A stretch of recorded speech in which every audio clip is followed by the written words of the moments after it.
자, 우리 말씀 같이 마태복음 6장 9절 한 절 우리 같이 큰 소리로 함께 합독하겠습니다. 시작. 너희는 이렇게 기도하라. 하늘에 계신 우리 아버지, 이름이 거룩히 여김을 받아오시며 나라가 임하옵시며. 9절까지만 하겠습니다.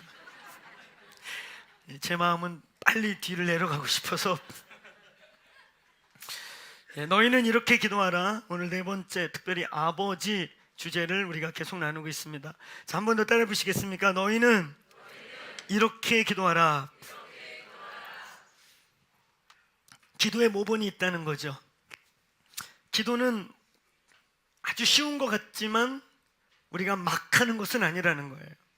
마치 주님이 십계명을 주듯이, 모세의 성막의 식양을 정확하게 주시듯이, 너희는 이렇게 기도하라고 하는 기도의 모본을, 기도의 원리를, 기도의 폼을 주고 있다는 것입니다. 이 땅에 수많은 사람들이 기도하고 많은 기도들이 있지만 그 기도의 양에 비해 열매가 적고, 수많은 기도에 비해 하나님의 역사가 기도의 양에 비해 적은 것은 우리의 기도가 이렇게 기도하지 않고 저렇게 하고 있기 때문인 거예요. 오늘 우리는 5절부터 8절을 이미 나누었어요. 그리고 오늘 예수님은 9절에서 저렇게, 5절에서 8절 같이 저렇게 하지 말라, 이렇게 기도하라, 이제부터 나누어지는 이 말씀의 원리대로 기도하시길 축원합니다. 기도는 놀라운 것입니다. 기도는 비밀한 거예요. 저는 저희 교회의 모든 사역의 첫자리, 중심에 기도가, 예배가 있게 되길 축원합니다. 이것이 승리의 비결입니다. 예수님이 움직이는 시간보다 기도하는 시간이 많았다는 거예요. 예수님이 움직여서 전도하는 시간보다, 그리고 예수님의 전도는 무작위로 간 게 아닙니다. 밤새 기도하고, 항상 예수님의 강력한 치유사화나 사마리아 전도라든지 12제자를 세운다든지 이런 예수님의 아주 중요한 위대한 사역이 드러나기 전에는 항상 뭐가 있냐? 산에서 내려오사 밤이 맞도록 기도하고 나서 그가 기도하신 후에 40일 금식 후에 광야에서 돌아오사. 오늘 기도가 느려 보이는 것 같지만 빠른 길인 걸 믿습니까? 믿습니까? 이 교회가 기도를 믿는 교회가 되길 축원합니다. 마지막 때 현상 중에 하나는, 인자가 올 때 믿음을 보겠느냐, 인자가 올 때 교회가 기도를 안 믿는다는 거예요. 인자가 올 때 사람들이 인본주의적이고, 또 사람이 움직이고 사람이 해내고 눈에 보이는 것은 빠를 수 있으나 정말 보이지 않는 하나님께 보이지 않는 자리에서 승부를 걸고 하나님 한 분을 믿기 때문에 하나님과 씨름하는 이런 믿음이 없어진다는 거예요. 오늘 이 교회 믿음 있기를 축원합니다. 기도를 믿으십시다. 합심의 기도. 오늘 제가 우리라는 단어를 다음에 나누기 위해 지금 뛰어넘고 있죠. 너희는 이렇게 기도하라. 그리고 첫 번째가 뭐냐면, 하늘에 계신 우리 아버지. 사실 이 우리라고 하는 이 우리의 신학은 너무나 할 얘기가 많아요. 삼위일체의 존재 방식이고, 교회라는 부르심이고, 오늘 이 합심의 기도, 모든 기도에 대한 성경 구절에는 마태복음 16장도 교회가 열쇠를 돌리는 거죠. 마태복음 18장의 기도도 너희가 둘셋 이상이 모여, 따라해보세요, 합심하여.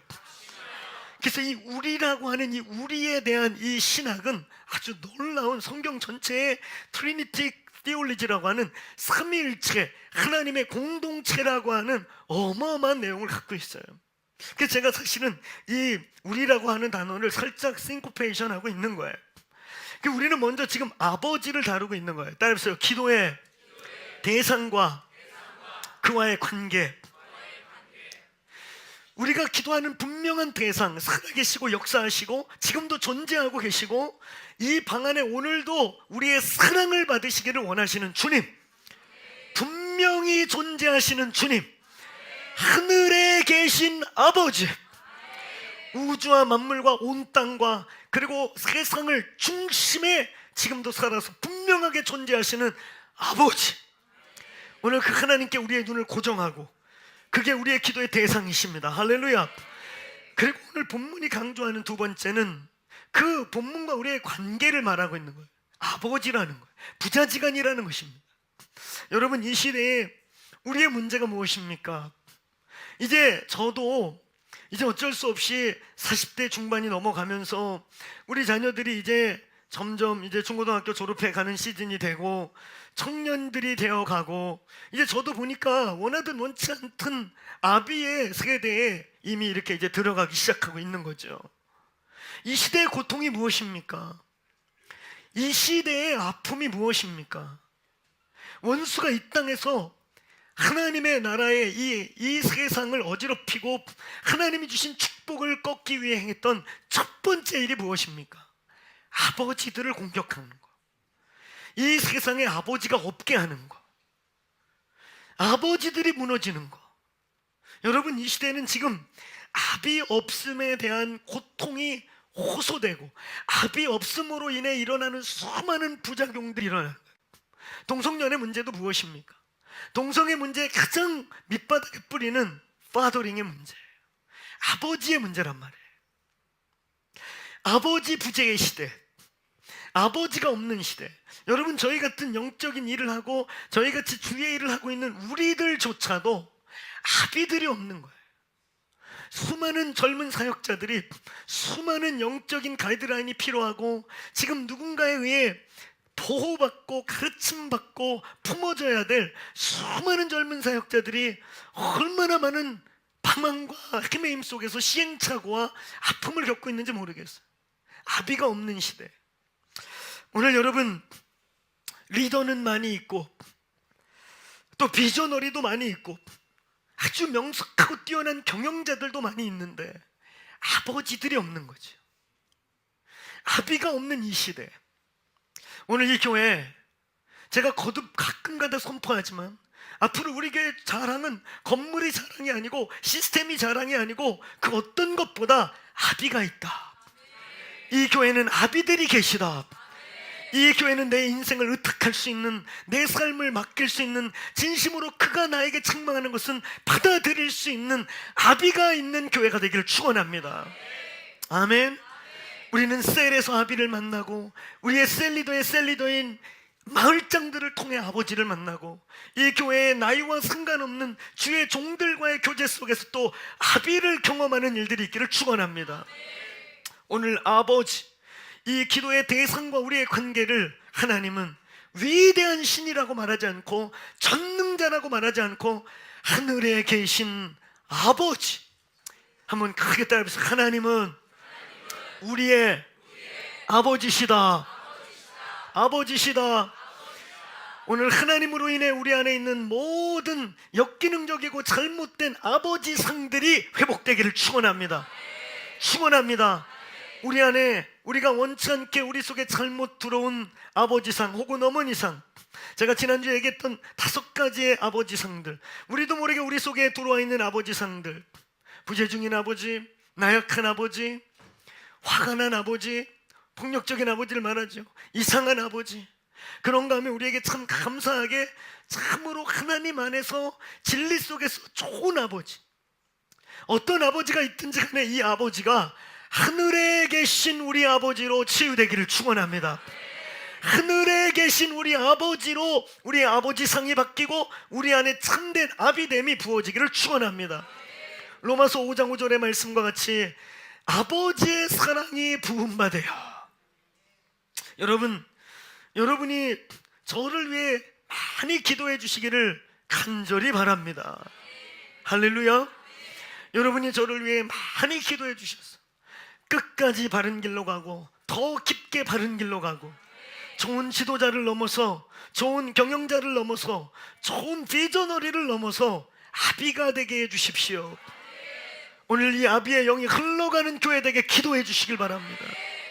이 시대가 아비가 필요한 거예요. 오늘 하나님은 우리에게 당신을, 기도의 대상인 당신과 우리의 관계를 전능하신 신, 위대하신 신이 아니라 아버지.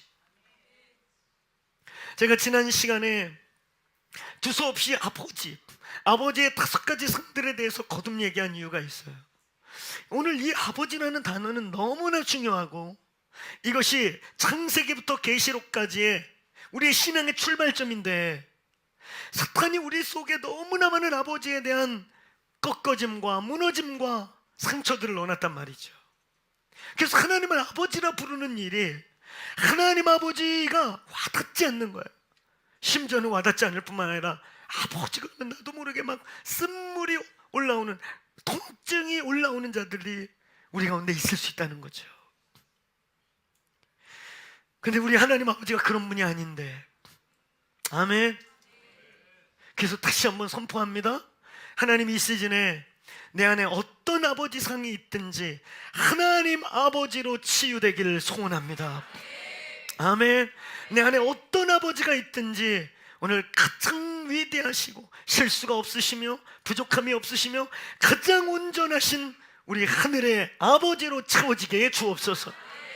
그래서 오늘 기도를 시작하기 직전에 오늘 뒤에 나와 있는 위대한 5가지 6가지의 간구에 들어가기 전에 이 주기도문에 5대 간구가 있습니다. 이 위대한 간구 속에 들어가기 전에 우리가 먼저 정리되어야 될 것은 분명한 기도의 대상, 그리고 그 대상과 나와의 관계입니다. 여러분, 하나님은 우리에게 전능자로, 초월자로, 위대하신 신으로 오시기 이전에 우리의 아버지이십니다. 아멘. 하나님은 우리의 아버지시다. 한번 따라해 보시겠어요? 하나님은 우리의 아버지시다. 한 번 더, 하나님은 온전하신 아버지시다. 우리 한 번 더, 하나님은 나의 아버지십니다. 오늘 이 하늘 아버지가 우리의 마음을 만져주시기를 축원합니다. 아버지. 아멘. 오늘 성경에서 이 아버지가 시작합니다. 가정이라고 하는 제도는 국가가 만든 것도 아니고 위대한 철학자가 만든 것도 아니고 위대한 정치가가 태동시킨 것도 아니고 창조주, 우리의 아버지 되신 아버지가 가정을 만들어 아비와 어미를 시작하신 것입니다. 오늘 이 아버지, 오늘 히브리어에는 아버지를 표현하는 몇몇 단어들이 있는데 그 중에 가장 대표적인 게 이 아빠라는 것과 아부라는 거예요. 근데 우리 한국말 아버지랑 비슷하죠? 아부, 아버지, 아빠, 이 아빠라는 게 있는데 아빠, 참 신기해요. 우리 한국 민족 히브리 문화하고 참 많이 비슷해요, 정말. 그래서 어떤 분들은 우리 한국 민족이 없어진 북이스라엘 중에 한 지파라고 그러더라고요. 이런 얘기도 들었어요. 어떤 분이 이렇게 손을 해보래, 저보고 이렇게 손을 이렇게 하면 여기가 쏙 이렇게 파이는 사람이 있어요. 이걸 옛날에 어른들이 뭐라 그랬냐면 거지들이 깡통을 여기다 거는 깡통거리라고 그랬거든요. 이 밥줄이라고 그랬어요, 이걸. 그래서 이렇게 해갖고 밥줄이 쏙 들어가면 이스라엘의 사라진 지파 중에 하나래요. 내가 진짜 들었어요. 그래서 내가 이렇게 해보니까 내가 좀 파이더라고. 목사님도 북이스라엘이야. 그래서 제가 끝말로 이랬어요. 절대 살이 찌면 안 되겠군요. 정희 목사 아무리 이래도 안 나와. 그건 주름이지, 주름. 주름.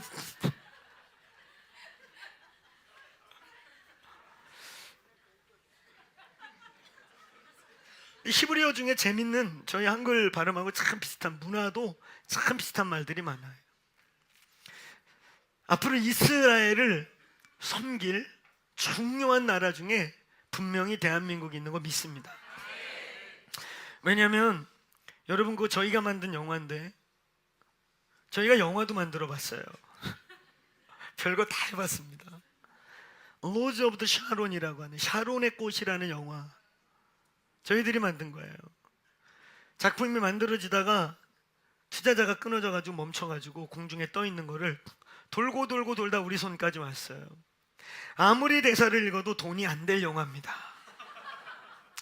욕이나 안 먹으면 다행이겠다 싶은 영화였어요, 진짜. 근데 그걸 우리가 어떻게 만들게 됐냐면 이게 어떻게 해서 하여튼 저희 손에 왔어요. 그 제가 리더들을 소집해서 듣는 기도를 했어요. 하나님, 이거 아무리 봐도 돈도 안 되고 욕이나 안 먹으면 진짜 다행입니다. 이거 만들어 놓고 이단 소리는 안 들으면 다행이에요. 근데 주님, 이게 내용을 보니까 이단은 아닌데 이걸 왜 우리가 해야 합니까? 그걸 듣는 기도했어요. 근데 우리 지체들에게 딱 하나의 메시지가 동시적으로 왔어요. 아들아, 돈이 되든 안 되든 추수할 것은 너무 많은데 내게 사람이 없구나. 돈이 되든 안 되든 누군가 이 일을 해줬으면 하는 나의 일이라면 하겠느냐 그러시는 거예요. 음성 들은 내용이 주로 그거였어요.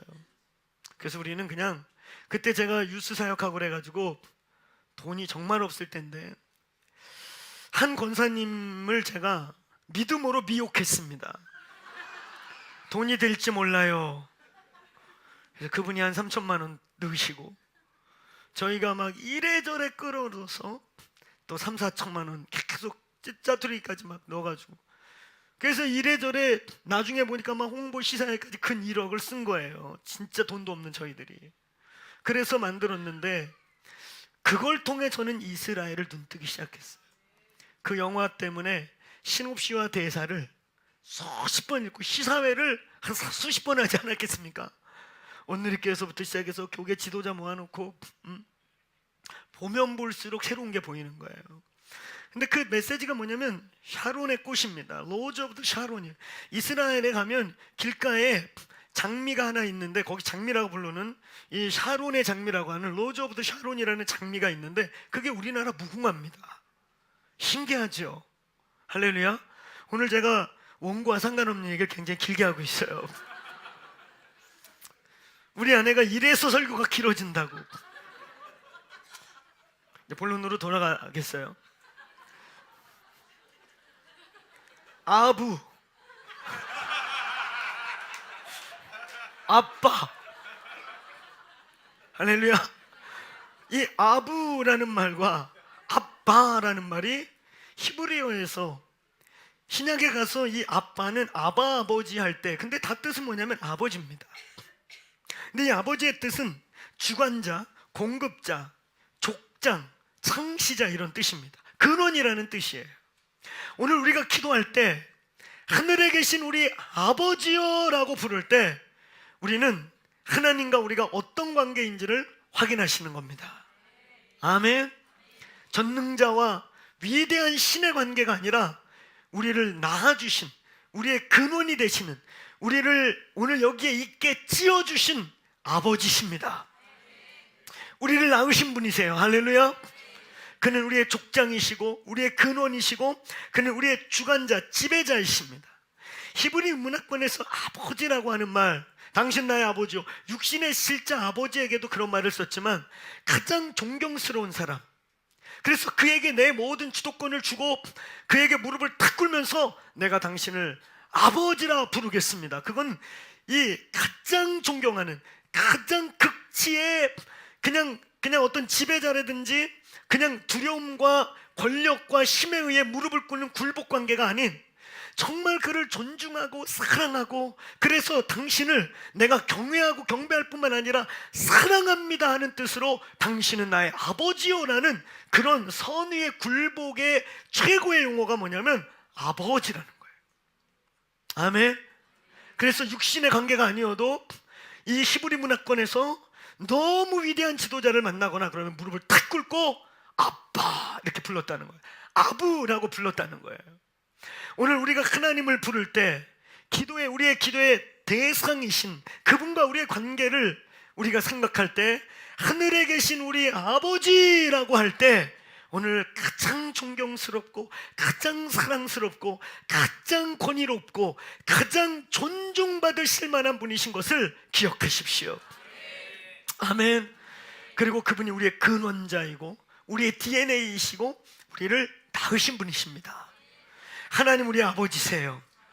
오늘 여러분 우리가 하늘에 계신 우리 아버지여라고 말할 때 이 아버지는 사랑의 화신을 뜻하는 것입니다.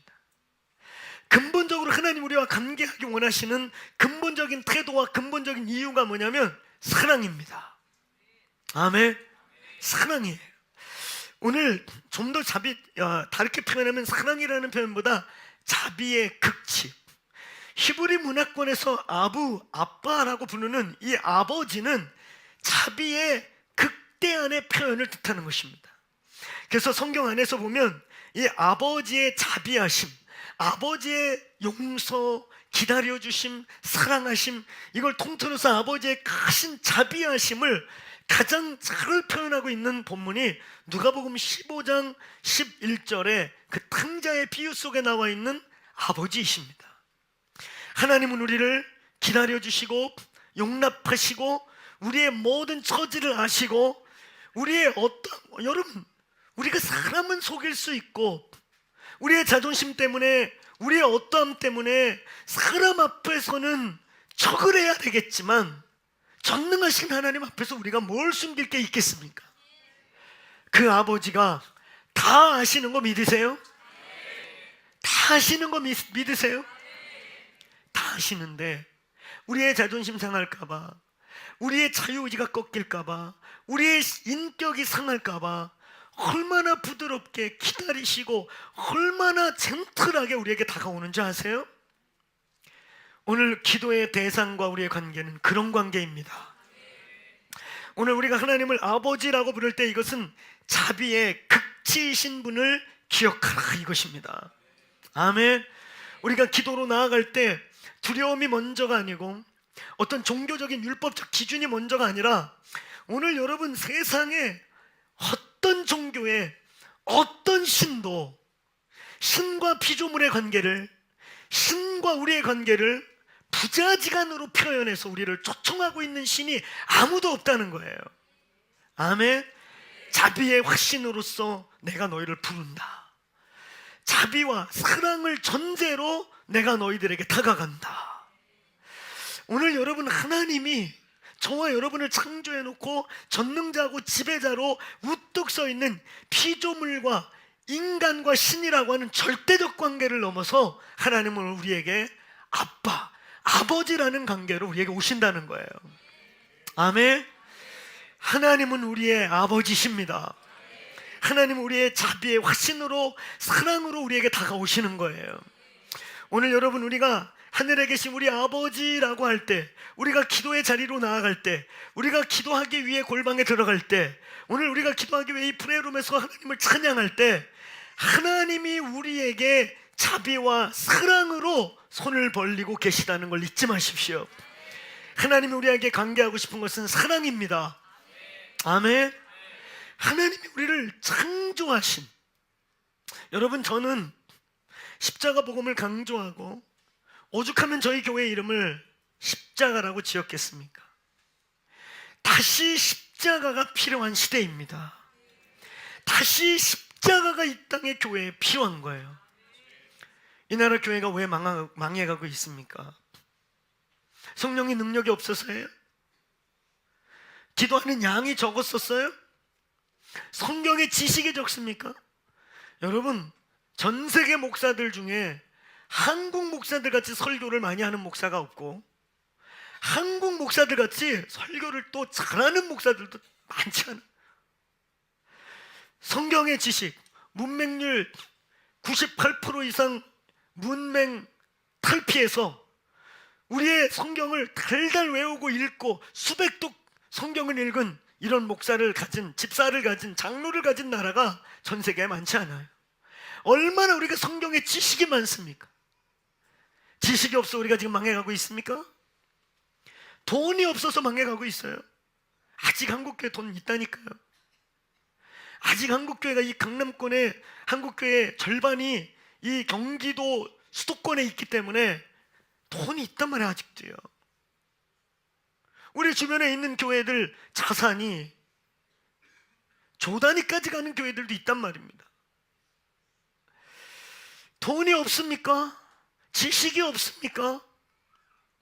이제 우리에게 진짜 필요한 것은 십자가를 다시 사는 겁니다. 성경에 기록된 대로 자기를 부인하라 그러면 부인하고, 십자가를 지라 그러면 지는 것이고. 아멘. 십자가는 목에 걸고 다니는 게 아니고 살아내는 겁니다. 십자가는 액세서리가 아니에요. 할렐루야. 그게 없어서 우리가 짓밟히고 망하고 있는 거예요. 아멘. 여러분, 저는 다시 십자가를 외치고 있지만, 그러나 정죄의 복음은 피하는 거예요. 왠지 아세요? 저는 선십을 알기 때문이에요. 하나님의 창조의 근본 동기, 하나님이 인간을 왜 만들었냐 이거. 지옥 보내려고 만들었냐 이거. 지옥을 보내는 건 아버지의 뜻이 아닙니다. 한 영혼이라도 구원받기를 원하십니다. 오늘 여기 있는 우리 아버지들이요, 자녀를 두고 있는 분들이요, 우리 자녀들 중에 줄 세워놓고 어떤 놈 기준을 딱 만들어 놓고 요놈의 새끼 지옥을 보내는 게 목적이야. 요거 이거 요놈의 새끼 너 요거만 미달해봐. 확 지옥에 보내볼게. 얼마나 뜨거운 줄 알아? 이런 이상한 아버지 손 들어보세요. 근본 아버지의 마음을 기억하란 말입니다. 아멘. 근본 아버지의 마음을 기억하란 말이에요. 왜 예수님이 더디 오는 것 같이 더디 오십니까? 여러 가지 이유가 있는데 그 중에 하나가 뭔지 아세요? 주님 베드로전서에 말했잖아요. 천년을 하루처럼, 하루를 천년처럼, 그래도 이게 돌이키려나 기다린다는 거예요. 저를 향한 아버지의 마음을 제가 만났기 때문에, 아버지가 저를 어떻게 사랑해서 이 자리까지 또 앞으로도 걸어갈 줄을 알기 때문에 우리가 온전해서 이 자리에 서 있는 겁니까? 우리가 온전해서 집사되고 장로되고 권사된 겁니까? 오늘 아버지의 사랑이 강권하여 여기 있는 겁니다. 믿습니까? 그 사랑이 우리를 변화시키고, 그 사랑이 어느 날 아무리 정죄해도 변화되지 않던 내 죄를 스스로가 오열하고 통회하고 밥을 굶어 죽는 한 있더라도 죄를 끊겠다고 금식하며 변화시키는 거예요. 믿습니까? 두려움이 우리를 바꾸지 않아요. 여러분, 선십을 알면, 창세기와 에베소서를 알면 하나님이 위대한 인간들 한 영혼 한 영혼을 자기의 모양과 자기의 형상대로, 자기의 씨란 말이 한마디로 말하면 자기의 씨를 거기에 뒀어. 그래서 하나님 우리의 아빠가 되는 거란 말이에요. 우리의 근원이 되고 우리의 씨가 되고 우리의 창조주가 되고 우리의 족장이 되신단 말입니다. 할렐루야. 아버지, 오늘 우리가 기도에 들어갈 때, 오늘 여러분 우리의 기도에 어떠한 정죄감도 없이 담대히 주께 나가시기를 축원합니다. 아멘. 우리가 하늘에 계신 우리 아버지라고 할 때 여러분의 추한 모습, 연약한 모습, 나약한 모습 다 수용하겠다는 거예요. 조건 없이 오라는 거예요. 이 아빠라는 말 속에는 조건적으로 나에게 오라는 게 아니라 이 위대한 밑에 있는 5 간구를 선포하기 전에 하나님이 오늘 뭐라고 말하냐면, 내가 대전제를 주는데 내 자녀들아 누구든지 와라. 아멘. 누구든지 오라는 거야. 아빠라는 아버지라고 하는 이 어원 속에서 하나님은 내가 너희를 다 품는다, 이런 뜻인 거예요. 아멘. 오늘 기도에 입문할 때 우리의 기도의 대상이시고 그와의 관계, 아버지를 기억하세요. 오늘 자녀들을 하나도 놓치고 싶지 않고 하나라도 용납하여 돌이키기를 원하시는, 그래서 오늘 큰 탕자와 작은 탕자, 오늘 2 아들을 볼 때 그 상고 가문데 매일 나가서 저놈이 이제나 돌아올래나, 오늘이나 돌아올래나, 이게 아버지의 마음입니다. 이게 우리의 기도의 대상과 우리의 관계입니다. 하늘에 계신 우리 아버지, 따라해보세요. 아버지는 사랑의 화신입니다. 자비의 극치입니다. 이 아빠라는 단어는 자비의 극치를 선포하고 있는 것입니다. 오늘 3번째, 아버지라고 하는 이 말에 오늘 진지하게 깊게 입체적으로 묵상할 중요한 과제가 있어요. 오늘 여기에 도달하기 위해 제가 지난주, 이번주 이 아버지를 얘기하고 있는 것입니다. 하늘에 계신 아버지라고 할 때 이 아버지의 의미가 뭐냐? 너희는 이렇게 기도하라 선포하시고, 그러니까 이제 기도의 원리와 기도의 원칙과 기도의 내용을 지금 가르쳐주고 있는 거예요. 저렇게 하면 안 되고 이렇게 기도하라 하시면서 오늘 어마어마한 기도의 원리와 모범을 선포하고 있는 것입니다. 근데 그 선포의 첫 번째가 그와의 우리의 기도의 대상과 그 기도의 대상의 관계로서 아버지를 선포하고 있단 말이에요. 이것은 앞으로 뒤에 나와 있는 5대 간구라고 하는 기도의 본질, 기도의 내용, 막상 성도가 기도에 들어가는 모든 기도하는 사람들이 구해야 될 진짜 기도의 내용이라고 하는 뒤에 나와 있는 5대 간구를 시작하기 전에, 위대한 간구를 시작하기 전에 대전제, 이 밑에 있는 5가지 기도가 이루어지기 위해 기도, 응답받는 기도, 저렇게가 아니라 이렇게 하는 기도로 들어가기 위해 대전제가, 따라서 아버지. 이 아버지 문제가 해결되지 않으면 밑에 기도가 안 된다는 거예요.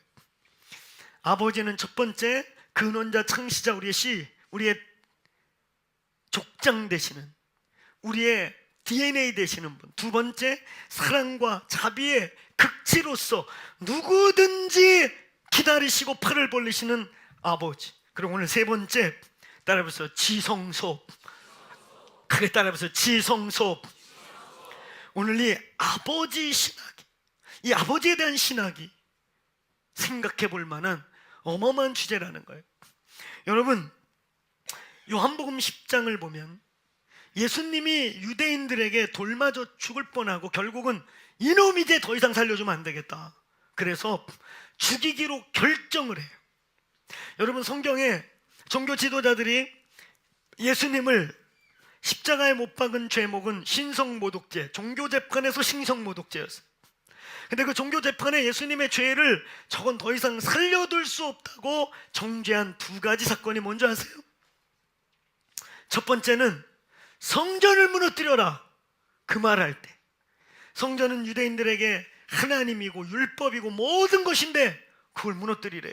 그리고 3일 만에 지가 짓겠대. 참나마도다, 저거 죽여야겠다. 근데 그것이 끝나면 시간이 지난 다음에 10장에서 예수님이 무슨 말을 했길래 유대인들이 이제는 뭐 고민할 필요가 없어, 죽여버리자. 그리고 예수를 죽이는 프로세스가 시작돼. 근데 그 말이 뭔지 아세요? 뭐라고 했길래 유대인들이 화를 냈는 줄 아세요?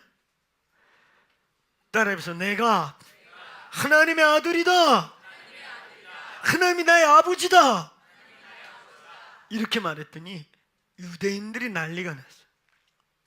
여러분, 구약에서 하나님을 아버지라고 부르는 건 불가능한 일입니다.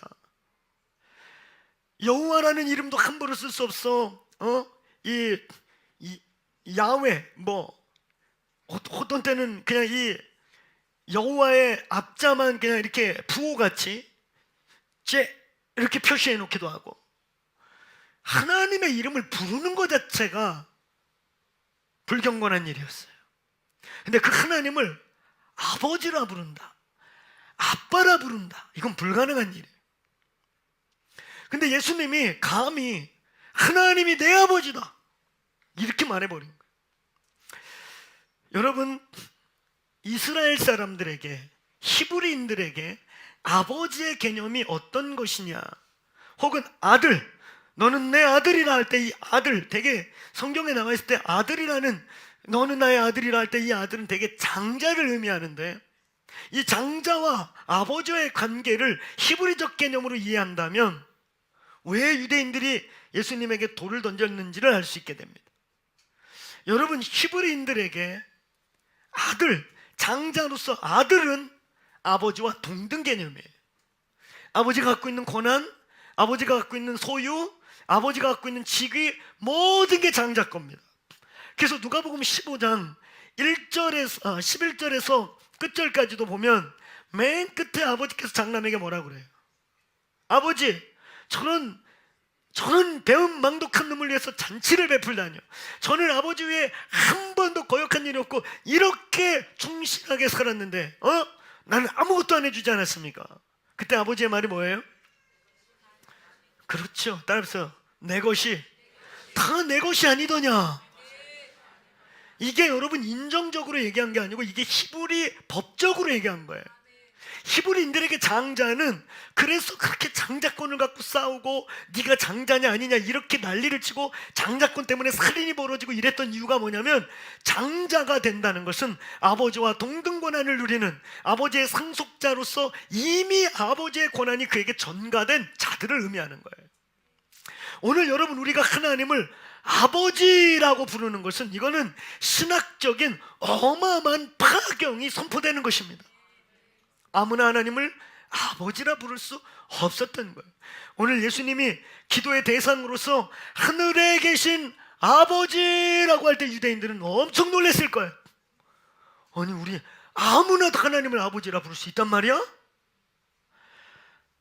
야훼를 함부로 여호와를 부를 수 없어서 야훼라고 부르고 거기에 앞자만 이렇게 이렇게 히브리어의 단어만 잘라서 표기하는 판인데 그 하나님을 아버지라고 부를 수 있단 말이야. 이 어마어마한 충격이었단 말이에요. 근데 오늘 여러분, 기도에 입문하는 저와 여러분에게 앞으로 저렇게 기도하지 말고 이렇게 기도해야 되는 우리에게 하나님이 선언하고 있는 가장 중요한 기도의 시작은 따라서 아버지. 이게 되지 않으면 뒤에 게 안 된다는 거예요. 오늘 하나님과 우리와의 관계가 회복되길 축원합니다. 하나님과 우리의 아버지의 관계가 회복되기를 축원합니다. 하나님과 우리가 아버지 관계가 되지 않으면 기도할 수 없는 겁니다. 아멘. 하나님을 아버지라 부를 수 없는 자들은 기도할 수 없는 겁니다. 기도는 아무나 할 수 없는 것이지만 아무나 할 수 있는 것입니다. 이 아무나가 누군 줄 아세요? 오늘 예수 그리스도로 말미암아 하나님이 아버지가 되지 않은 아무나는 기도할 수 없어요. 그러나 오늘 예수 그리스도로 말미암아 하나님을 아버지라고 부를 수 있는 아무나 간구할 수 있다는 것이에요. 하나님 여러분의 아버지십니까? 하나님 여러분의 아버지십니까? 하나님 우리의 아빠이십니까? 이 전제가 해결되지 않으면 기도할 수 없는 거예요. 기도 아무나 하는 게 아니에요. 이 전제가 해결되지 않는 모든 기도는 예배당에서 한다 할지라도 그건 천지신명께 구하는 것이고 알 수 없는 신에게 구할 뿐인 것입니다. 하나님과 아버지의 관계가 열린 자들만 기도할 수 있습니다. 하나님 여러분의 아버지십니까? 근데 이 아버지, 구약에서 함부로 부를 수 없는, 오늘 예수님이 아버지라고 불렀다. 하나님이 우리 아버지다. 내가 하나님의 아들이다 그랬더니 막 돌로 때려 죽이려고. 그럼 너하고 하나님하고 같다는 거냐? 이러면서 유대인들이 예수님을 죽이려고 했던 이 아버지, 이건 지성소의 신앙을 뜻하는 거예요. 따라해보세요. 지성소의 신앙. 이제 성전의 시대가 지나고 예수 그리스도, 마태복음 27장 50절 51절 이 본문을 반드시 기억하셔야 돼요. 따라해보세요. 마태복음 27장 50절 51절 예수께서 크게 소리 들으시고 운명하신지라. 이게 50절입니다. 그 다음에 51절 이에, 따라해보세요. 이에 성소 휘장이 위로부터 아래로 찢어졌다. 하나님과 우리 사이의 관계가 열린 사람, 오늘 예수 그리스도로 말미암아 하나님과 우리 관계의 율법과 정죄와 죄의 문제가 찢어진 사람, 하나님을 아빠라 아브라 부를 수 있는 권리가 주어진 사람, 오늘 주어졌습니까? 주어졌습니까? 하나님을 아브라고, 아버지라고 부를 수 있는 특권이 임한 자들이 하나님께 간구할 수 있는 시작이 되는 것입니다. 여기서 우리가 좀 더 깊게 생각하는 거, 단순히 하나님을 아버지라 부를 수 있는 것은 구원의 문제, 관계 해결을 넘어 이건 지성소 신앙이란 말이에요. 아멘. 깊이 있는 신앙이란 말이에요. 마당이 아니고 지성소. 오늘 예수께서 십자가에 죽으시고 난 다음에 휘장이 찢어졌어요. 아멘. 오늘 예수의 죽으심 이후에 하나님과 우리가 끌어안을 수 있는, 하나님이 우리 안에, 우리가 하나님 안에 들어갈 수 있는 조건이 열렸습니다. 아바, 아버지, 하늘에 계신 우리 아버지, 이건 지성소에 들어와 기도하라 이것이에요. 아멘. 하늘에 계신 우리 아버지, 이 말은 이제 마당이나 성전 밖이나 성소를 넘어 지성소에서 기도하라 이거예요. 하나님과 내가 하나 되고 하나님이 내 안에, 내가 하나님 안에 있는 그런 영적 연합, 휘장이 찢어진 관계 속에 들어오라는 것입니다. 이 아브라는, 아빠라는 이 아브라고 하는 뜻 안에는 창시자, 근원자, 근원, 뿌리, 족장 이런 뜻을 가지고 있는데, 오늘 여러분 하나님을 아버지라고 부른다는 것은 우리가 근원 안에 들어가서 원래 우리의 근원 되신 하나님과 죄로 말미암아 분리되어서 근원이신 하나님과 우리의 그 근원의 본체인 우리가 하나여야 하는데 죄로 분리되어서 하나 될 수 없는 존재가 오늘 예수 그대의 십자가로 하나 됐다는 것입니다. 아멘. 하늘에 계신 우리 아버지, 이 아버지란 말 속에는 지성소 안에서 하나님과 내가 대면하는, 하나님과 내가 연합되는, 하나님과 내가 하나 되는 것을 의미하는 것이에요. 하늘에 계신 우리 아버지요, 간구가 시작되기 전에 기도의 서론으로 너희는 이렇게 기도하라고 하는 그 하나님의 기도의 모범과 폼의 시작으로서 하늘에 계신 우리 아버지, 그 기도의 분명한 대상이면서 앞으로 어마어마한 간구를 해야 할 그 하나님과의 관계로서의 아버지, 어떻게 하늘에서 이루어진 뜻이 땅에 이루어지게 할 것인가, 어떻게 나라가 임하옵시고 하나님의 나라가 이 땅에 이루어지는 기도를 할 수 있는가, 어떻게 일용할 양식을 주옵시고 원수를 용서하고 시험에 들지 않도록 끊임없이 도전해 오는 원수들의 공격을 쳐내면서 승리하는 기도를 해낼 수 있겠는가. 이게 아버지 신앙 안에 들어가셔야 되는 거예요. 아멘. 오늘 아버지의 신앙 안에 들어가시길 축원합니다. 오늘 아버지와 하나 되는 지성소로 들어가는 아버지의 신앙이 되기를 축원합니다. 그러므로 하늘에 계신 우리 아버지여 라고 할 때, 이 아버지여 라고 할 때 유대인들은 뭘 떠올렸는지 아세요? 하늘에 계신 우리 아버지 할 때, 이 아버지 할 때 유대인들은 하늘에 계신 그 하나님의 은밀한 처소 속에서 이렇게 들리는 거예요. 하나님을 아버지라, 하나님을 페이스 바이 페이스하고 하트 바이 하트 할 수 있는 거, 이거 구약에 불가능한 일이에요. 근데 오늘 기도의 전제를, 기도의 시작을 그렇게 하라는 거예요. 그 기도가 하늘의 뜻이, 하나님의 나라가 이루어지는 기도를 만들어낸다는 거예요. 오늘 지성소로 들어가시길 축원합니다. 지성소로 들어가시길 축원합니다. 마당의 기도는 여기까지 갈 수 없는 거예요. 마당의 기도는 혼적인 기도이고 육적인 기도이고 어떤 때는 이방인하고 비슷한 기도이고, 아까 앞에서 말한 저렇게 기도하라와 같은 중언부언하고 종교적 기도라는 거예요. 근데 아버지라는 말은 종교가 아닙니다. 아멘. 오늘 지성소로 들어가 기도하라는 거예요. 아버지는, 구약의 아버지는, 신약의 아버지는, 여러분 구약에서 유일하게 하나님을 아버지라 표현한 사람이 있어요. 누군지 아세요? 누굴까요? 다윗입니다. 다윗은 그래서 구약의 신약의 사람이라고 말하고, 다윗은 율법 아래 있지 않고 구약에 있으면서 은혜 아래 있었던 사람이에요. 그가 만든 다윗의 장막은 구약에 어디에도 모양이 없습니다. 그가 성전에 뛰어들어가서 제사장들만 먹을 수 있는 떡을 자기도 먹고 용사들에게 나눠줄 수 있는, 얘가 죽으려고 환장했나? 저러다 저 벼락 맞아 죽으면 어떡하나? 전혀 다윗은 두려워하지 않았어.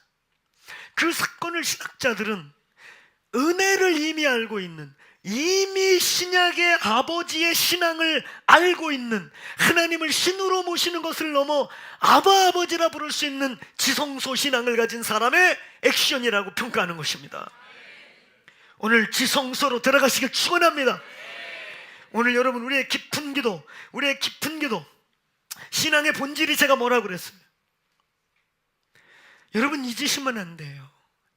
오늘 여기 나와서 교회 다니고 예수 믿고 왔다 갔다 교회 다니는 이 신앙생활의 본질이 뭡니까? 본질이 복 받는 겁니까? 병 고치는 겁니까?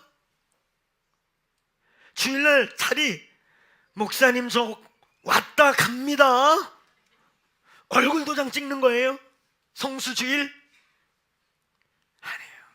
신앙생활의 본질을 놓치지 마세요. 신앙생활의 본질은 따라서 하나님과 사랑하고 동고동락하며 동행하는 것입니다. 믿습니까? 이거 동의되세요? 신앙생활이 종교 의식하는 거 아니에요. 아멘. 신앙생활이요, 살아계신 하나님과 동행하고 서로 사랑하고. 아멘. 그래서 이 인류 중에 있잖아요, 인류 중에 죽음을 경험하지 않은 두 사람이 있어요. 한 사람은 에녹이고 한 사람은 누구예요? 엘리야. 죽일 이유가 없을 만큼 이미 이 땅에 살고 있는데, 육을 갖고 사는데 반신처럼 영이신 하나님과 거의 하나 돼서 살아가니까 하나님 그냥 데려가 버리셨다는 거예요. 신앙생활의 본질은 하나님과 동행하는 것입니다. 그의 음성을 듣고 그에게 순종하고 그를 신뢰함으로 나를 의탁하고 그와 사랑의 관계에 더 깊게 빠져서 그와 영원히 동행하는 거예요. 요한복음 17장은 단순히 예수님의 마지막 기도가 아니라 영원의 마지막 기도라고 말합니다. 요한복음 17장은 창세기부터 계시록까지의 마침 기도입니다. 근데 그 17장의 내용이 뭐세요? 아버지요, 창세전에 내가 아버지와 영화롭게 교제했던 그 교제를 그리워합니다. 아버지요, 조금 있으면 내가 이제 아버지께로 갑니다. 죽음을 앞두고 기도한 거예요. 내가 간절히 비옵는 것은 이들도 빨리 죽여갖고 데려와 달라는 게 아니라, 주님 이들을 보존하사 이들이 하나 되게 하시고 하나 된 이들이 아버지와 내가 영원전부터 누렸던 그 영광의 교제 안에 이들도 있게 해주세요. 하나님의 의도가 뭡니까? 왜 인간사를 만들고 한 영혼을 만들어서 기다리고 아들을 죽였다 살렸다 하면서까지도 한 사람을 구원하려고 이렇게 노력하십니까? 신앙의 본질은 하나님과 사랑하며 동행하는 거예요. 그걸 우리는 따라서 지성소 신앙, 마당에서 왔다 갔다 하는 게 아니고 성전 밖에서 왔다 갔다 하는 게 아니고 성소에서 왔다 갔다 하는 게 아니라 마당을 치나 성소를 치나 지성소로 들어가시길 바랍니다. 하늘에 계신 우리 아버지요, 이 아버지라고 할 때 구약의 사람들은, 히브리 사람들은 휘장이 찢어지고 하나님의 품에 들어가 아버지와 내가 관계, 이런 종교적, 신적, 신학적, 이론적 관계가 아니라 그 아버지 품에 얼굴을 묻는 지성소의 관계를 의미한단 말입니다. 오늘 이 교회 지성소의 신앙으로 들어가시길 바랍니다. 이제 마당 차원에서 왔다리 갔다리 하지 말고 성소 차원에서 들랑달랑 하지 말고 지성소로 들어가시길 축원합니다. 하늘에 계신 우리 아버지여, 이 아버지를 외칠 때마다 그 아버지의 품이요, 휘장을 지난 그 아버지의 임재, 영광의 영원한 나라를 상징하는 하나님의 품을 상징하는 지성소로 들어가는 겁니다. 그게 아버지의 신앙입니다. 다윗은 사도행전 2장에 이미 뭐라고 되어 있어요? 그는 미리 본고로 그리스도의 부활을 보았나니. 할렐루야, 할렐루야. 오늘 다윗의 신앙이 지성소의 신앙이었던 것처럼, 그래서 구약에 유일하게 하나님을 아버지라고, 내 아버지라고 표현했던 유일한 사람인 것처럼 오늘 이 교회가 지성소로 들어가길 축원합니다. 지성소 차원의 하늘문이 열릴지어다. 기도는 지성소에서 시작한다는 거예요. 하늘에 계신 우리 아버지, 오늘 그래서 여러분, 우리는 기도할 때 이 성막의 원리를 기억할 필요가 있어요. 이 성막만 가지고 우리가 강의를 하고 말씀을 나눠도 1년은 해야 될 거예요 아마. 그렇죠? 제가 이제까지 잊을 수 없는 성막 강의가 하나 있었어요. 정말 성막 공부를 너무 하고 싶었는데 제가 섬겼던 담임 목사님 한 분이 이제 성막론을 하겠습니다 그러시는 거예요. 너무 기대했어요. 성막이다 드디어. 왜냐면 저는 예배자였기 때문에 예배를 연구하고 예배에 대한 보다 깊은 예배를 갈망했기 때문에 드디어 이 예배의 상징인 성막을 설교 때 들으면서 공부할 수 있겠구나. 시작되었습니다. 짠짜잔, 첫날 마당이 강의가 됐어. 마당이 시작돼가지고 마당에 양 잡는 얘기 막 시작하더니 마당에 번제단이 있는 거 아세요? 번제단 사방에 뿔 달린 거 아십니까? 뿔. 따라서 제단뿔. 이분이 첫 주 마당 나갔어요. 마당에서 뭘 하는지를 나갔어요. 두 번째 주 제물을 바치는 얘기를 했습니다. 제물을 단 위에 번제단 위에 바치는 것까지 너희가 바쳐줘야 된다. 너희가 죽어야 된다. 아멘. 세 번째 주 제단 뿔을 잡았습니다. 할렐루야. 세 번째 주의 송막로는 제단 뿔이었어. 이놈의 뿔을 잡고 5주를 가시더니 제단 뿔 부여잡고 이거 갖고 5주를 가시더니 내년에 봄에 다시 뿔만 뽑았어요. 뿔만 5주를 품고 내년 봄을 고대했습니다. 드디어 내년 봄이 되었어요. 다시 마당 양 잡고 소 잡고 발목 끊고 꼬리 끊고 너희의 손모가지 끊어라. 죄악의 손모가지 끊어라. 막 다 끊었습니다. 그러더니 이번엔 제단을 넘어서 물두멍으로 바로 가는 거예요. 야, 진도가 빨리 가나 보다. 그렇지, 물두멍. 그러더니 막 씻고 닦고 막 3주 동안 닦았습니다. 그러더니 뒷걸음질하여 제단 뿔로 다시 오셨어요. 뿔 잡고 3주 뿔 잡고 3주 가셨는데 그 이듬해 봄에 다시 나간다는 거야.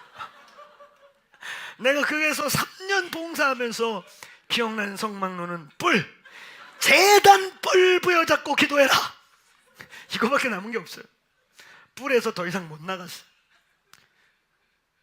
그 교회는 여태까지 뿔 이상 안 갔습니다. 지금도 가끔 성막 하시는데 뿔에서 항상 끝난대. 근데 내 생각에 우리 목사님께서 제가 굉장히 사랑하는 목사님인데 설교 준비가 뿔까지밖에 안 된 게 아닌가. 요즘 그런 생각이 들어요. 왜 지금 20년이 다 돼가는데 뿔에서 계속 멈추실까? 아니면 이 뿔에서 어마어마한 은혜를 받았든지 거의 20년 동안 뿔에서 끝난다고 그러더라고요. 지금 제단 뿔 부여잡고. 여러분, 이 성막 강의를 시작하면 뿔만 잡고도 1년 갑니다. 구원의 뿔, 회개의 뿔, 은혜의 뿔, 하여튼 뿔로 뭐 1년 가더라고요. 뿔, 제단 뿔 부여잡고. 저는 이렇게 길게 안 하고 5분 안에 끝내겠습니다. 저는 성막 전체를 5분 안에 끝내겠어요. 할렐루야. 첫 번째 마당입니다. 아멘. 마당도 한 3, 4주 갔거든요. 양 잡는 거 갖고 발목 끊는데 막 내 손목 끊기는 줄 알았어요. 죄악의 손모가지 끊고 막 오늘 양 잡을 때 뭐 꽁지 끊고 여기 발톱 끊고 이러는데 그거를 막 양을 잡는 걸로 몇 주 가는데 막 내 손목 끊어지는 줄 알았어요. 막 무섭더라고. 막 손모가지를 끊고 막. 근데 우린 이걸, 저는 한마디로 표현할게요. 따라서 회개. 손모가지 끊고 발모가지 끊고 꽁댕이 끊고 배 째고 할렐루야. 이걸 그냥 한 방에 묶어서 따라서 회개. 마당에선 철저하게 회개하는 겁니다. 내 자신을 죽이고 번제단에 올리고 우리의 정말 손목 끊고 발목 끊고 죄의 발과 손을 다 끊어버리고 볼을 떠서 죽게 태워버리십시오. 아멘 하세요. 이 죄 짓는 손목 끊고 발목 끊고 배 째고 오장육부 다 긁어내고. 할렐루야. 마당의 많은 과정은 한마디로 따라서 회개하시길 축원합니다. 어린 양의 보혈을 바르고 어린 양의 피를 의지하고 십자가에 철저히 죽으셔야 되는 거예요. 기도와 예배의 출발이 여기서부터입니다. 내가 죽지 않으면, 내가 번제단에 올려지지 않으면, 내가 물두멍에 씻겨지지 않으면 그 다음은 없는 거예요. 오늘 지성소의 기도, 지성소 차원의 신앙, 오늘 마당과 오늘 종교적 기도가 아니라 아버지 품에서 아버지와 내가 영과 영이 만나는 깊은 기도로 들어가기 위해 첫 번째 회개하시길 축원합니다. 회개의 영이 부어지길 축원합니다. 정말 양을 잡는 과정 생각할 필요가 있어요. 손목 끊고 발목 끊고 우리 손으로 지은 죄 발로 지은 죄 오장육부 싹 긁어내고 속으로 지은 죄 마음으로 지은 죄 다 회개될지어다. 회개하셔야 돼요. 여러분 지금도 저는 그렇지만요, 제가 한참 기도 훈련 받을 때요, 가끔은 그게 퀘스천이었어요. 기도하려고 무릎 꿇고 앉으면요, 1시간을 하든 2시간을 하든 4시간을 하든 절반이 회개 기도인 거 있죠. 절반을 회개 기도를 시키시는 거야. 그러면 아니 뭔 죄를 그렇게 때려 죽일 죄를 많이 지셨길래 4시간, 목사님 듣자 하니 옛날에 기도 무지하게 많이 했다는데 7시간, 8시간 중에 4시간을 회개할 죄가 있나? 회개의 영이 임하길 바래요. 어떤 일이 일어나요?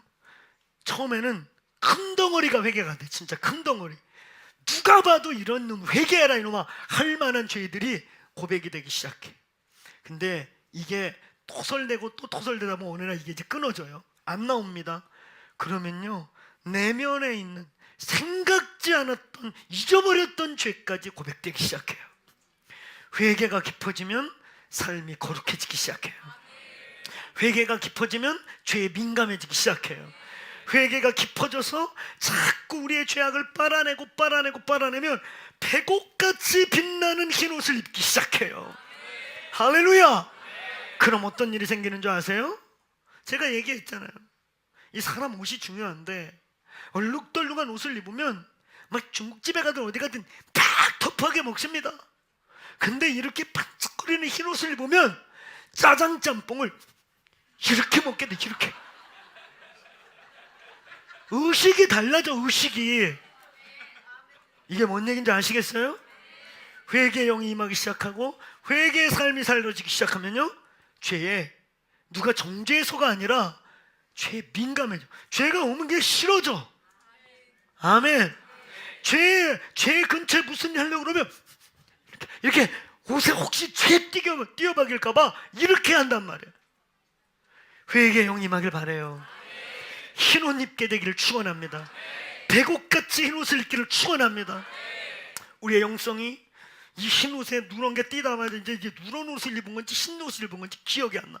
나중에는 이게 누런 건지 검은 건지 되면 그냥 똥이 있든 그냥 막 비벼. 그래도 감이 없어. 이게 우리가 무뎌졌다고 말하는 거고, 이게 양심에 화인 맞았다고 말하는 거고, 이게 우리의 영이 잠들어가는 거예요. 회개는 우리의 영을 깨웁니다. 회개하면 우리의 영이 예민해집니다. 작은 것까지 회개하세요. 회개와 자백이 끊이지 않기를 축원합니다. 근본적으로 예수께 돌아가고 또 예수님이 나의 주인인가 돌아보고 예수께로 돌아가는 게 회개야. 할렐루야. 그리고 그 속에서 윤리적인 문제, 도덕적인 문제, 실천적인 문제, 작은 것들, 그 양 잡는 거, 손으로 지은 거, 발로 지은 거, 손모가지 끊고 발모가지 끊고 꽁댕이 끊고 양 잡듯이 철저하게 회개하는 은혜가 있길 축원합니다. 그러면 옷이 어느 날 휘어져요. 아멘. 죄에 예민해진단 말입니다. 진짜 회개할 수 있는 은혜가 임하길 축원합니다. 그러면 어느 날 버스 타고 가다가 눈을 긴 것까지 회개가 되는 거 있죠. 아무 생각이 없었어요. 이렇게 버스 타고 가다 꼴값 떨고 있네 이러고 갔거든. 속으로 꼴값스러운 짓을 했어요. 내가 볼 때. 그래가지고 아무 생각 없이 꼴값 떠네 속으로. 난 내가 그런 생각 한 것도 몰랐어요. 근데 이게 회개가 깊어지고 예민해지니까 그 자리에 딱 앉았는데 내가 눈 흘린 게 딱 떠오르면 성령께서 회개를 시키는 거예요. 그러니 여러분, 우리가 얼마나 얼룩져서 살고 있습니까? 그런 건 회개도 안 하죠. 눈 흘긴 거, 병신 이런 거, 이런 거 여러분 회개도 안 하죠. 안 하잖아. 그러면 안 돼. 지금 둔해진 거야. 그러니 맨날 뒤에서 남들 비판하고 정죄하고 가십하는데 거기서 은혜가 생겨. 이 인간들이 희한한 게 기도할 때는 은혜를 못 받는데 누구 씹고 나면 얼굴이 환해져 전부 다. 그 사람들이 이상해요. 가만히 보면 이상한 충만함이 있어. 그게 원래 성령을 대체하는 혼의 충만이거든. 군중심리, 죄성. 여러분 죄에 민감해 보세요. 나도 모르게 남 판단하고 나서도 돌아키면 주님 제 입을 닦아주시고 용서해 주십시오. 죄에 민감해지세요. 막 똥덩어리 정도 붙어야 회개하겠습니까? 에? 똥이나 여기 달려야 아이고 냄새난다 그렇게 회개하겠어요? 먼지가 붙을 때 회개하세요.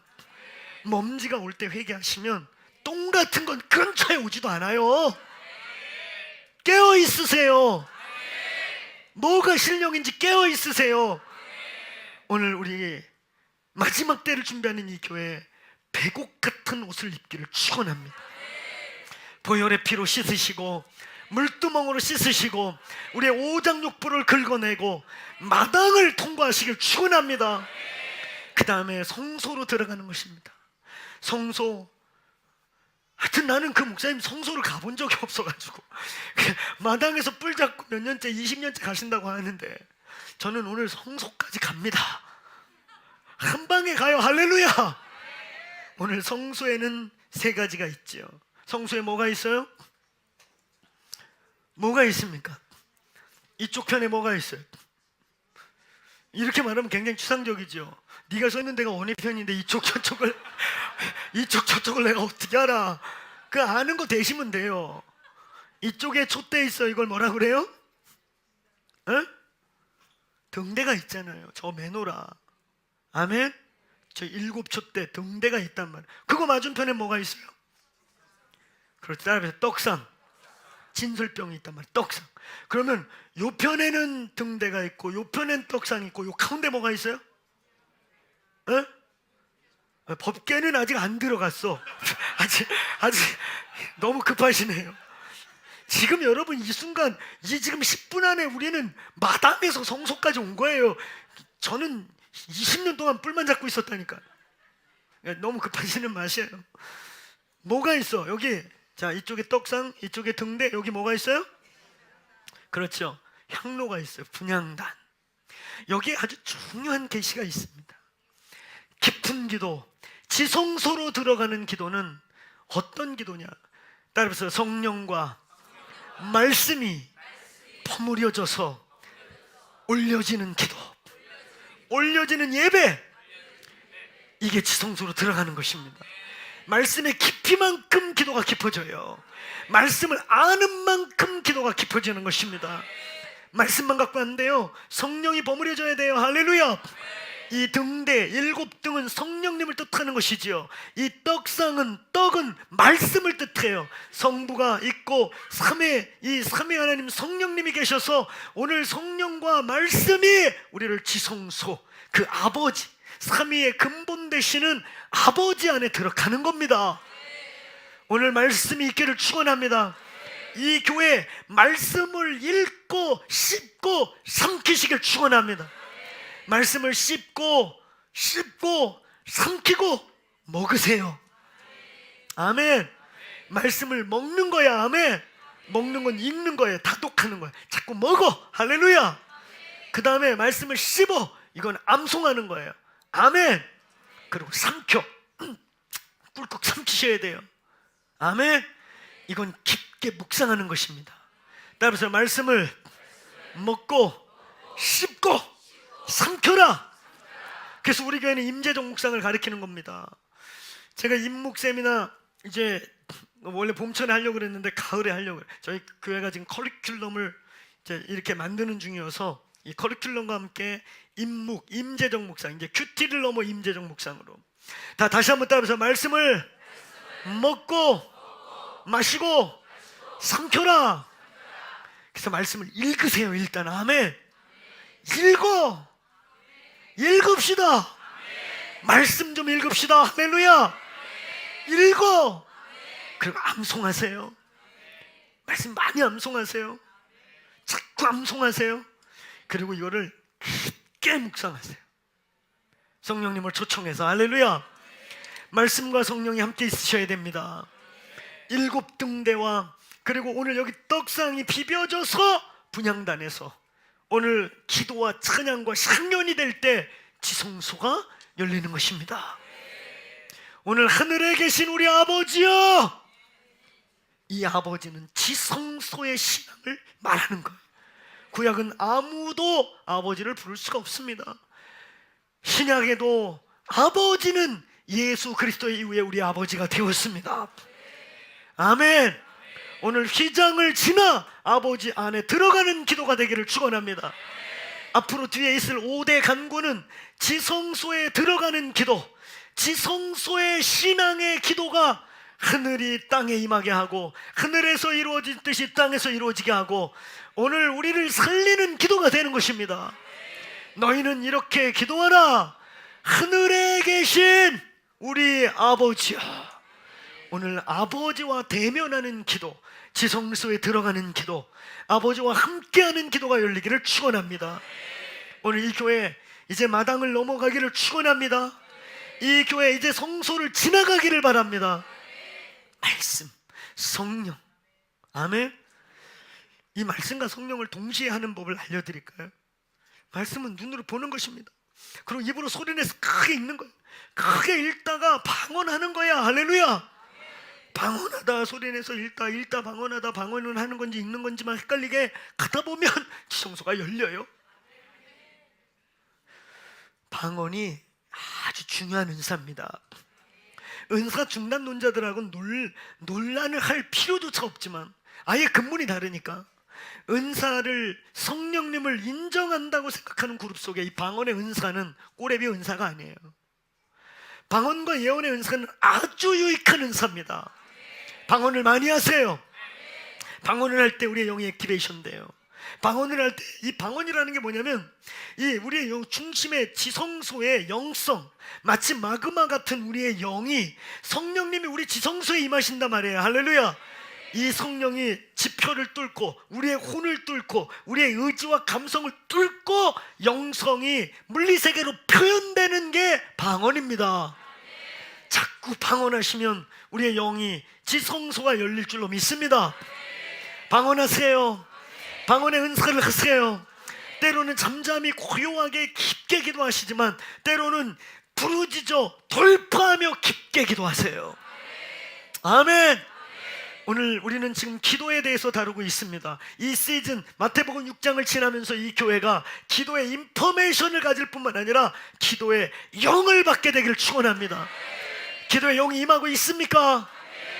기도가 사모되고 있습니까? 기도에 막 갈망이 부어지길 바랍니다. 주의 전을 사모하는 역사가 있기를 축원합니다. 먼저 그의 나라와 의를 구하세요. 먼저 기도하는 자리를 사수하세요. 그러면 이 모든 것이 움직이는 역사가 일어납니다. 기도의 영이 임하는 시즌 되길 주의 이름으로 축원합니다. 요즘 제가 기도 중에 이런 마음이 있어요. 7월쯤에 한 열흘 정도 이제 휴가 시즌을 준비하고 우리의 여름의 큰 사역들을 준비해서 한 열흘 정도 새벽이나 혹은 밤에 깊게 집중 기도회를 가지려고 합니다. 그때 주 타켓은, 주 목적은 기도의 영을 받으라예요. 아멘. 기도의 어노인팅이 임하고 기도의 엔젤이 파송되는 기도의 영이 열리기를 축원합니다. 그래서 그 열흘 동안 여름을 살아내고 여름에 많은 우리 사역들 감당하기 위해 열흘 정도 지금 계획하고 기도 중에 주님께 묻고 있는데, 주님이 수마라 하라 그러면 수마라 할 거고, 길다 5일 해라 그러면 5일 할 것이고, 그래서 한 열흘 생각하는데 이때 이 교회 기도의 영 임하길 축원합니다. 기도의 말문이 열리길 바랍니다. 오늘 주여 우리에게 기도의 영을 부어주소서. 우리 같이 기도하겠습니다. 그 자리에서 일어나셔서 우리 함께 하나님 크게 한번 저를 따라해 보세요. 일어나면서 하늘에 계신 우리 아버지여, 오늘 우리를 아버지 안으로 데려가 주옵소서. 마당을 지나 성소를 지나 아버지 품으로, 주님 이 교회가 이제 지성소 수준의 기도하기를 원합니다. 이 교회가 마당을 지나 지성소 수준의 아버지 품으로 들어가길 원합니다. 오늘 예수의 이름으로 휘장이 찢어질지어다. 오늘 마태복음 27장 50절 51절을 선포합니다. 예수께서 크게 소리 지르고 운명하신지라 이에 성소 휘장이 위에서부터 아래로 찢어지는지라. 오늘 예수의 이름으로 휘장이 찢어질지어다. 예수의 이름으로 영이 열릴지어다. 예수의 이름으로 영계가 열릴지어다. 오늘 시간 우리 돌파의 함성을 외치고 한 1분 동안 하나님 기도의 영이 임하게 하여 주십시오. 오늘 아버지와 나의 관계가 열릴지어다. 지성소가 열릴지어다. 오늘 회개의 영을 부어주시며 말씀이 열리게 하여 주시며 성령의 이끄심이 있게 하여 주옵소서. 오늘 우리 돌파의 함성을 외치고 하나님이 주시는 부담을 따라 오늘 성소의 기도를 해도 되고 마당의 기도를 해도 되고 지성소로 들어가도 되겠습니다. 기도하겠습니다.